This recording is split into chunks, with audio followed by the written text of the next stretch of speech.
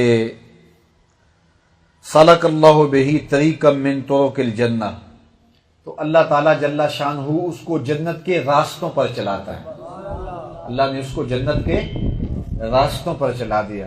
تو گھر سے چل کے جب طلب علم کے لیے کوئی آتا ہے تو وہ جتنا فاصلہ طے کرتا ہے وہ فاصلہ جنت کی طرف اس کا طے ہوتا ہے اور جنت کی طرف اس کے وہ قدم اٹھ رہے ہوتے ہیں. وَإِنَّ الْمَلَائِكَ لَتَضَعُ أَجْنِحَتَهَا رِضًا لِطَالِبِ الْعِلْمِ، اور بے شک اللہ کے فرشتے طالب علم کی رضا جوئی کے لیے اپنے پر اس طالب علم کے قدموں کے نیچے بچھا دیتے. یہ کتنا اعزاز ہے، کتنی تکریم ہے. آج جس کو بڑی تکریم دی جائے تو اس کے نیچے سرخ قالین بچھائے جاتے ہیں. یہ دنیا کا جو ہے وہ قاعدہ ہے کہ سرخ قالین جس کے قدموں تلے بچھائے جائیں تو یہ اس کی تکریم ہوتی ہے، اس کی عزت ہوتی ہے. تو کسی کے لیے سرخ قالین کتنے بچھائے جاتے ہیں؟ کوئی 1 ایکڑ تک پھیلا دیے جاتے ہوں گے، 1 کلومیٹر تک پھیلا دیے جاتے ہوں گے. اب وہ قالین کہاں کے بنے ہوں گے؟ مقامی فیکٹری کے بنے ہوں گے. وہ چلو لگا لیں کہ وہ ایرانی کے لین ہوں گے. تو ایران سے منگوائے ہوئے قالین اگر کسی کے استقبال کے لیے 1 کلومیٹر تک بچھا دیے جائیں تو وہ تو پھولے نہیں سمائے گا کہ اتنا بڑا میرا استقبال کیا گیا ہے کہ